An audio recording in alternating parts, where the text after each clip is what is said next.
Baik, pemirsa, kembali Anda menyaksikan Coffee Morning RDK di segmen kedua. Kami masih akan melanjutkan perbincangan terkait dengan tema kita, yaitu vaksin itu aman. Dan pemirsa, kami ingatkan kembali kepada Anda, ini kesempatan Anda untuk bertanya kepada narasumber melalui Facebook. Sampaikan pertanyaan Anda seputar vaksin COVID-19 ini. Baik, Pak Sekda, kita kembali melanjutkan. Pak, untuk saat ini berapa sih Pak jumlah vaksin yang didistribusikan ke Provinsi Kepri? Yang nantinya ini kan vaksin ini akan terbagi-bagi ke 7 kabupaten kota ya Pak ya? Ya. Baik Pak. Terima kasih. Kita sekarang sudah sampai vaksin kita sejumlah 25.320 vial. Itu untuk seluruh Kepri Pak ya? Untuk seluruh Termen 1. Termen 1 itu terdiri dari Kota Batam 11.120 vial, Tanjung Pinang 5.880 vial, Kabupaten Bintan 2.680 vial. Alhamdulillah kemarin sudah kita distribusikan semua tanggal 13. Iya.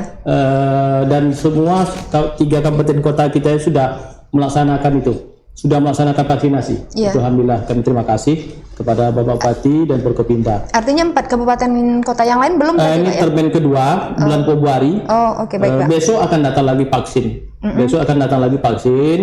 Jadi kita akan lanjutkan untuk menyerahkan Karimun 3.360 vial, Iya. Lingga 1.880 vial, Natuna 1.160 vial, dan Kepulauan Ambas 1.520 vial. Kita berharap awal Februari di 4 kabupaten kota itu sudah mulai vaksinasi. Karena ini kan termen ini yang mengatur dari pusat. Baik, Ini mengatur dari pusat, insya Allah nanti di bulan Februari mereka. Memang kita akan distribusikan khusus Natuna, Anambas, kita lakukan distribusi lewat pesawat, lewat Batam, Karimun dan Lingga kita akan lewat kapal. Sekarang kita mempelajari kondisi gelombang. Iya. Karena untuk mengeluarkan vaksinasi ini kita kan harus menjaga suhunya harus 2-8 jam, maka itu boxnya harus kita jamin, laboratoriumnya, dan maka itu kita mengirimnya itu diperhitungkan kotak yang disediakan itu. Kotak itu box yang dari pusat itu masanya 3 kali 24 jam, jadi kita harus hitung jarak perjalanan. Dan yakinkan di kabupaten kota juga punya ruang pendinginnya itu dengan suhu yang sama, 2-8 derajat ini tidak boleh lebih dan tidak boleh kurang. Artinya harus pas berarti Pak harus pas, itu yang harus kita jaga. Nanti yang lebih parah lagi kalau Jerman itu minusnya lebih jauh lagi, lebih cepat Pak ya? Lebih dingin lagi gitu.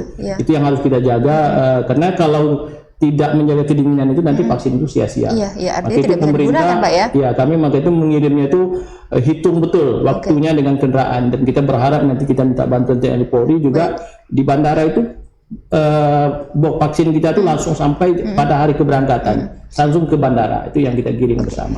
Insya Allah nanti seluruh Kepri akan tahap pertama ini kan kita akan menyuntik tenaga kesehatan itu lebih kurang 1.400 memvaksinasinya. Itu kita berharap sampai bulan akhir Februari atau awal Maret sudah clear semua. Nanti kita akan lanjutkan tahap kedua. Baik Pak, saya ke Pak Fernando dulu. Pak, tadi Pak Sekda menyebutkan bahwa vaksin ini harus terjaga keselamatannya, harus dingin begitu kan. Kemudian dari TNI Polri kan ini adalah untuk pengawalan dan pengawasan. Nah, dari Polri sendiri Pak, seperti apa yang dilakukan? Kalau misalnya di daerah di luar sana yang mereka akses jalannya dari pusat ke misalnya ke Jogja itu kan bisa lewat darat begitu. Nah, kalau di Tanjung Pinang ini seperti apa nih Pak? Mungkin ke tempat lain juga seperti apa? Ya, baik. Dari sejak pertama vaksin COVID itu sampai di Provinsi Kepri, kebetulan Ibu Kota Provinsi Kepri itu kan ada di Tanjung Pinang ya. Jadi kami membackup dari Provinsi Kepri, terutama terkait pengamanan di gudang penyimpanan vaksin di Jalan Kesehatan di Kota Tanjung Pinang. Itu kami di situ dari proses vaksin itu dikirim dari Jakarta sampai ke Bandara Tanjung Pinang. Kami melakukan pengawalan sampai ke gudang vaksin, semuanya itu proses. Jadi dari hulu sampai ke hilir kami lakukan pengamanan, di mana di situ kami juga bekerja sama dengan Kepala Dinas Kesehatan Provinsi maupun Kepala Dinas Kesehatan di tingkat kota membuat standar operasi prosedur. di mana kami pastikan bahwa setiap proses di mana vaksin itu masuk ke gudang, kemudian keluar dari gudang, semua dipantau oleh kami petugas pengamanan. Kemudian vaksin itu didistribusikan ke masing-masing gudang kota, kami amankan juga di situ. Kemudian vaksin itu dibawa ke vaskes-vaskes di kota Tanjung Pinang, kami juga melakukan pengamanan. Kami kawal di situ sampai vaksin itu disuntikkan kepada pasien. Kemudian setelah bukan pasien, masyarakat ya atau tenaga kesehatan. Setelah vaksin disuntikkan kepada tenaga kesehatan, kami pastikan misal kota Tanjung Pinang salah satu vaskes itu mbak 10 vial vaksin. Kemudian di situ 10 vial itu benar-benar digunakan. Kemudian 10 vial itu kami pastikan bahwa botol vaksin yang telah digunakan itu dilakukan pemusnahan. Itu pun kami juga membuat berita acara disaksikan oleh tenaga medis yang melakukan penyuntikan vaksin ini. Jadi semua rangkaian dari hulu ke hilir sampai ke masyarakat atau tenaga kesehatan menerima itu kami semua memonitor dan melakukan pengawasan. Baik Pak, ada pertanyaan dari penonton kita di media sosial Facebook dari Udin Godlook. Baik, saya akan bacakan, mungkin Pak Sekda bisa menjawab. Pertanyaannya begini Pak, kalau divaksin terus sakit, apakah pemerintah menanggung pengobatan kita? Jangan lepas tangan, sementara kita kelak juga divaksin menjerit begitu. Nah intinya Pak, pertanyaannya setelah divaksin misalnya sakit nih, nah gitu, apakah pemerintah juga menanggung? Nah, seperti apa nih Pak Sekda? Terima kasih. Maka itu setiap kita mulai divaksin itu data kita itu dikirim ke pusat.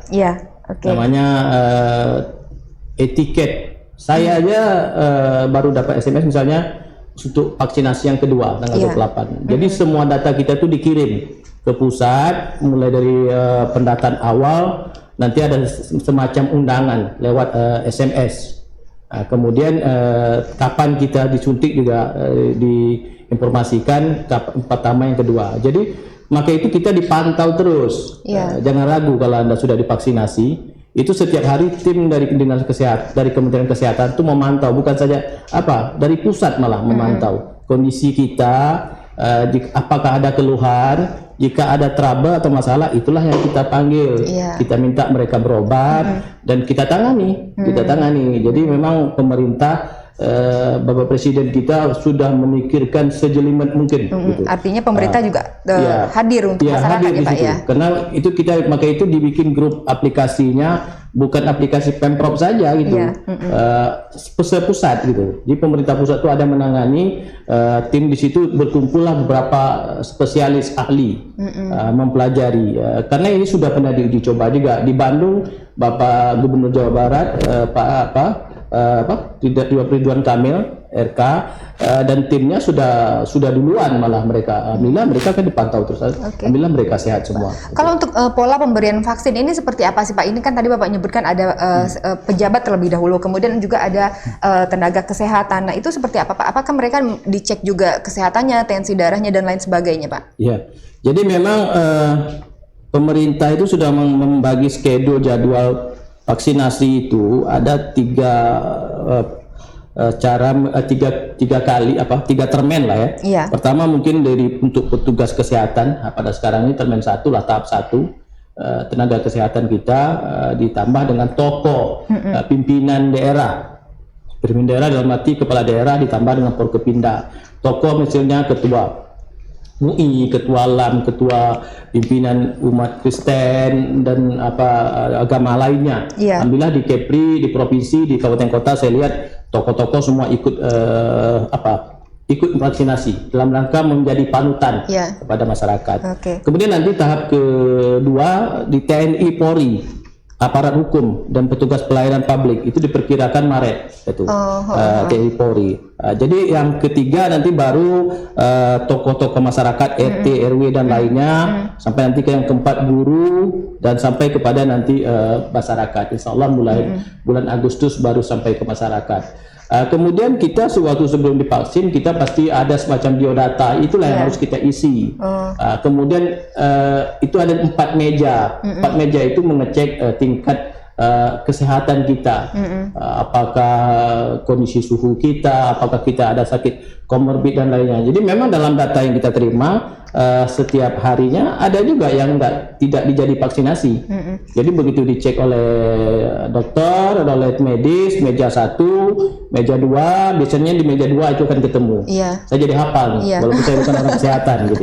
Jadi 1, 2, 3, 4, meja 1 dicek semua biodata, kemudian etiket kita, apakah kita benar sudah tercatat ke pusat, nanti ada nomor register kita etiket. Meja 2-nya baru dicek kesehatan kita, apakah kita ini benar sehat, apakah kita sudah pernah kena COVID dan lainnya. Di meja 2 itu bisa ditemukan bahwa mungkin kita layak atau tidak layak. Artinya ada 4 ya Pak ya? Ya, meja ketiga baru kita divaksinasi. Meja keempat baru melaporkan hasil vaksinasi, nanti kita diberikan sertifikat, tanda bukti kita sudah vaksinasi. Saya alhamdulillah sudah dapat kartunya. Nanti sebentar lagi akan keluar barcode-nya, yang mudah-mudahan nanti akan bisa digunakan untuk kemana-mana, insya Allah. Oke Pak. Nah, tadi Bapak menyebutkan sertifikat, bahwa kami juga mendapatkan informasi masyarakat atau orang yang telah divaksinasi mereka akan mendapatkan sertifikat. Nah, sertifikat ini bisa digunakan jika mereka misalnya pergi keluar daerah. Apakah benar seperti itu, Pak? Iya, memang terima kasih. Pemerintah, Menteri Kesehatan kemarin sudah expose di DPR RI bahwa dan kita pemerintah akan membuat semacam wacana bahwa yang sertifikat ini nanti membebaskan istilahnya kalau keberangkatan tidak payah rapid test lagi, tidak payah apa. Jadi maka itu ini kan harus koordinasi, karena kalau pesawat berarti kan itu kewenangan Kementerian Perhubungan. Saya sudah sampaikan juga kepada KKP untuk di wilayah Provinsi Kepulauan Riau mungkin kita akan sudah berikan kemudahan. Setiap yang sudah vaksin ada sertifikatnya, mungkin di keberangkatannya berarti tidak payah apa. Cuma yang paling penting EHC-nya diisi. EHC itu memantau perjalanan yang bersangkutan. Jadi itu bisa dipantau dari EHC itu. EHC itu tetap diisi, nanti itu akan kita lakukan. Insya Allah nanti akan ada regulasi tersendiri dari pemerintah. Kita menunggu, tapi kita mengejar. Sekarang kan pemerintah menghitung persentasi yang sudah vaksinasi. Semakin banyak yang vaksinasi, berarti tingkat kekebalan masyarakat itu sudah mulai tinggi. Herd immunity itu, kekebalan tubuh itu. Kita ini divaksin ini tujuannya supaya tubuh kita kebal. Jadi dengan divaksin, insya Allah jika ada virus pandemi, kita kuat, istilahnya kita kuat untuk menghadapi itu. Jadi tapi kalau seandainya yang divaksin itu hanya beberapa orang, yang lain juga belum divaksinasi, tentu kan goyang juga. Itu yang kita sampaikan. Baik. Masyarakat adalah kelompok terakhir yang menerima vaksin ini, Pak. Nah, mungkin ketika ingin ada masyarakat di luar sana yang ingin melakukan vaksin terlebih dahulu, begitu kan? Nah, ini mereka bagaimana mendapatkannya, Pak? Apakah mereka bisa menggunakan vaksin yang lain, misalnya ada beberapa jenis lain dari Sinovac, begitu Pak? Atau memang harus menunggu dari pemerintah, Pak? Harus menunggu dari pemerintah, karena vaksin itu memang hanya satu pintu, hanya dari pemerintah. Karena kita kan berebut ini sedunia, jadi sedunia membeli vaksin ini sedunia.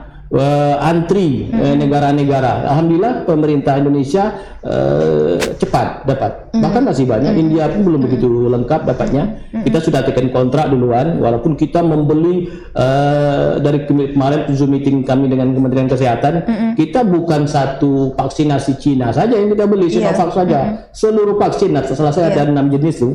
Jadi itu semua yang mendapat legalisasi WHO. Semua vaksin yang mendapat legalisasi WHO. Jadi kita beli semua vaksin itu karena kita ingin seluruh rakyat NKRI ini sehat. Ya kalau kita konsentrasi rakyat Kepri lah harus sehat gitu. Jadi memang masyarakat vaksin itu tetap melalui jalur satu pemerintah, dan pemerintah sudah membagi tahap-tahapnya. Kecuali nanti setelah ada kebijakan khusus karena jumlah vaksin semakin lama semakin jumlah tinggi. Ya nanti kan diperkirakan mulai bulan Juni itu kan jumlah yang akan divaksinasikan tinggi.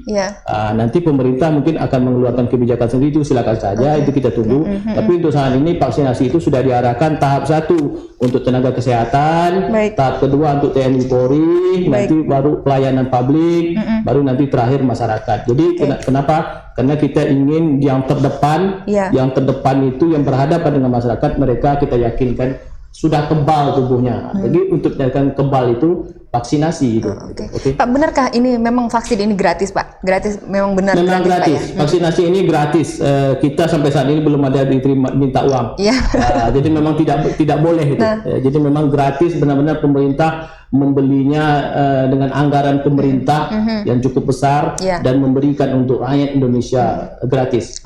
Mungkin untuk Provinsi Kepri sendiri, Pak, kita kan mendapat katakanlah jatah dari provinsi dari pemerintah pusat. Nah, dari pemerintah Provinsi Kepri sendiri ini apakah ada membeli istilahnya begitu, Pak, atau memang kita mendapatkan jatah seperti apa, Pak? Kita memang mendapat jatah. Sudah diatur dari pusat jumlah yang karena target kita itu jumlah penduduk kita lebih kurang 2 juta. Jadi kita berharap seluruh penduduk di Kepri ini 1.400.000 atau 80% nantinya sudah divaksinasi. Target kita 1 tahun. Target kita 1 tahun penduduk Kepri ini 80% divaksinasi. Kalau mereka divaksinasi, insya Allah kita sehat. Kita ingin rakyat sehat, ekonomi kuat. Karena kita berada terdepan, kita daerah pariwisata. Ini besok nih Menteri Pariwisata datang ke Kepri, insya Allah. Jadi memang kita harus dorong bagaimana kembali ekonomi pulih.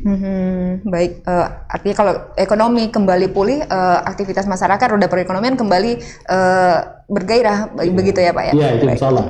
Baik, mungkin saya akan ke Pak Fernando nih, Pak. Untuk anggota Polri sendiri, Pak, apakah mungkin kapan akan dilaksanakan? Di termin keberapa ya, Pak Sekda? Kalau untuk anggota Polri, TNI Polri ini? Kalau tentunya kami menyesuaikan sama seperti yang disampaikan oleh Bapak Sekda, tentunya nanti juga menunggu perintah atau petunjuk lebih lanjut dari pimpinan kita. Sebagaimana yang sudah ditentukan, wajib, tapi tentu disesuaikan dengan vaksinnya sebagaimana yang tadi sudah dijelaskan. Baik usianya maupun ada komorbidnya atau tidak. Itu baik, Pak, di media sosial itu banyak sekali berita-berita hoax yang beredar gitu, ada video, ada kata-kata dan lain sebagainya yang mengatakan bahwa vaksin ini tidak aman dan lain sebagainya. Nah, dari Polri sendiri, Pak, seperti apa pengawasan? Adakah tim cyber yang menindak hal tersebut, Pak? Ya, kebetulan sudah ada arahan juga dari Mabes, juga dari Polda, Bapak Kapolda, terkait kita melaksanakan patroli cyber, yaitu tujuannya itu men-take down atau mengantisipasi hoax yang tidak benar ini. Jadi juga kebetulan kalau di Kota Tanjung Pinang, syukur saat ini belum ada pihak-pihak yang kita lakukan penegakan hukum karena tidak ada di wilayah kita, tetapi di wilayah hukum lain itu sudah dilakukan. Jadi memang kita saat ini sudah ada tim cyber troop kita juga yang melakukan upaya untuk melakukan take down terkait masalah berita hoax ini. Baik. Artinya Polri siap kalau melakukan penindakan, memberikan pembinaan jika ada berita-berita hoax yang tersebar di Tanjung Pinang ini, ya, Pak, ya. Saya tambahkan dia memang kita sudah diarahkan dari pemerintah pusat melalui Menko Info bahwa untuk seluruh pemerintah daerah bersama TNI Polri memberikan sosialisasi. Itu kita kemarin sudah mengumpul, sudah ada pertemuan, supaya mereka menyampaikan informasi bahwa vaksin ini aman dan halal dan tidak perlu diragukan. Jadi maka itu kalau ada informasi yang miring, yang positif, yang negatif, itu perlu diluruskan, karena memang ini cerita-cerita saja memang bahwa A, B, C, D bahwa itu tidak baik adanya, tapi kenyataannya sampai saat ini yang mereka divaksinasi itu alhamdulillah semuanya sehat, tidak perlu ragukan. Maka itu kita sosialisasi dan kita sudah menyurati memerintahkan kabupaten kota untuk memberikan sosialisasi melalui media, melalui medsos, melalui semua media yang ada, baik cetak mau apa, untuk menyampaikan bahwa tidak ada masalah vaksin ini, jangan diragukan, dan nanti akhirnya masyarakat akan berbondong-bondong untuk vaksin. Saya yakin, insya Allah. Biasalah barang pertama aja begitu. Barang pertama itu pasti ragu. Tapi saya yakin masyarakat sekarang sudah pada banyak yang tanya sama saya, kapan Pak kami divaksinasi? Kalau dulu Pak kami takut divaksinasi, tapi sekarang udah kebalikannya. Kami kapan divaksinasi? Gitu. Ada masyarakat yang bertanya ya Pak ya. Baik, mungkin kalau boleh tahu Pak, vaksin ini disimpan di mana Pak? Mungkin di rumah sakit, di puskesmas, atau di mungkin seperti apa sih Pak? Ya, kita kan masing-masing daerah sudah punya labor. Labor vaksin itu seperti kita di Pemprov ini punya labor vaksin kita, labor farmasi namanya, di Jalan Kesehatan. Kami terima kasih sekali lagi TNI Polri menjaganya 24 jam. Karena kita ini kan kebijakan pusat ya, jadi maka itu begitu turun dari bandara dijaga oleh TNI Polri sampai di tempat gudang kita labor farmasi, dan kita sudah memantau semua istilahnya namanya box masing sampai ke puskesmas, itu semuanya tingkat apanya, jadi mereka semua sudah ada labornya. Kalau daerah yang tidak punya maka itu mereka minta mereka menyimpankan. Jadi kabupaten kota punya labor farmasinya, di puskesmas juga punya, dan kita juga kerjasama dengan KKP juga punya ada box khusus yang mereka, jadi memang itu kita pantau. Tak salah kita hampir sekarang sudah hampir 400-an lebih seluruh Kepri ini, semua dalam keadaan sehat gitu. Baik Pak Sekda, mungkin perbincangan ini akan kita lanjutkan di segmen ketiga nanti. Baik pemirsa, kami akan lanjutkan perbincangan di segmen ketiga tadi. Nanti masih banyak yang akan kita tanyakan kepada Pak Sekda dan Pak Kapolres Tanjung Pinang, mungkin terkait dengan keabsahan dari vaksin ini di BPOM sendiri, seperti apa uji klinisnya. Pemirsa, kami masih mengundang Anda untuk memberikan komentar maupun pertanyaan melalui kolom Facebook kami Tanjung Pinang TV. Pemirsa, kami kembali sesaat lagi.